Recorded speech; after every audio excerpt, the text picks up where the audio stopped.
ఓం శాంతి. శివపరమాత్మ మహావాక్యాలు.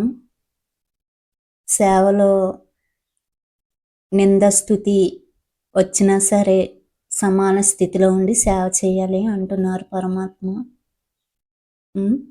మరి వాక్యాల గురించి ఏం చెప్తారు మహావాక్యాలు? ఇంకా మనం తెలుసుకుందామా? నింద స్థితి రెండిట్లో కూడా ఒకే స్థితిలో ఉండి సేవ చేయాలి. సేవలో సఫలత కొరకు శరీరానికి మరి సేవకు కూడా నిమిత్తంగా భావించాలి. వీటి ఆధారంగా సేవలో నమ్రత గుణం వస్తుంది. నమ్రత ద్వారా సేవ కంటే సఫలతయే ముందు నడుస్తుంది. సేవలో ఇతర ఆత్మల అదృష్టాన్ని వారసత్వాన్ని మేలుకొలపటం కోసం పరిశీలన శక్తి చాలా అవసరం.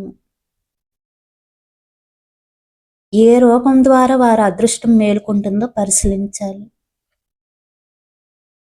లక్షణాలు కలిగిన ఆత్మలను తయారు చేయాలి. ఆ ఆత్మ సంఖ్యను అనేక మందిని స్వతహాగానే తీసుకొస్తుంది.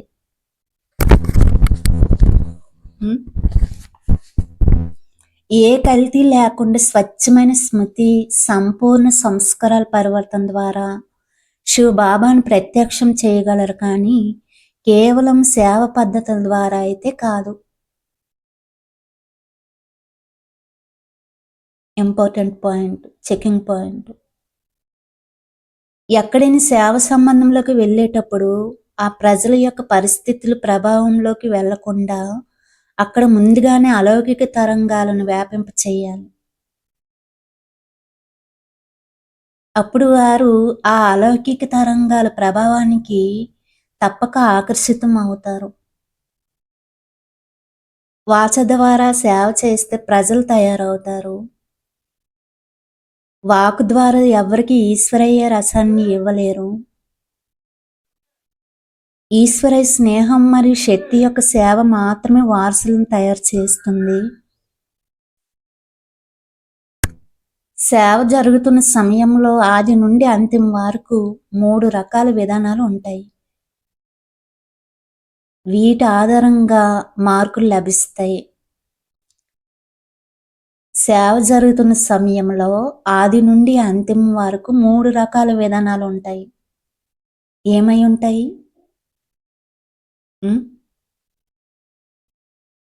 తెలుసుకుందాం. ఫస్ట్, సమస్యను ఎదుర్కోవటానికి ఎంత సమయం పట్టింది? ఎన్నిసార్లు విజయం లేదా ఓటమి పొందారు? విజయం పొందటంలో ఎంత సమయం పట్టింది? ఈ మూడిటి ఆధారంగా మార్కులు లభిస్తాయి అంటున్నారు పరమాత్మ. అర్థమవుతుంది కదా? సమస్యను ఎదుర్కోవడానికి ఎంత సమయం పట్టింది? చాలా తక్కువ సమయంలో జంప్ చేసేయాలి ఏ సమస్య అయినా సరే. అప్పుడు మార్కులు జమ అవుతాయి.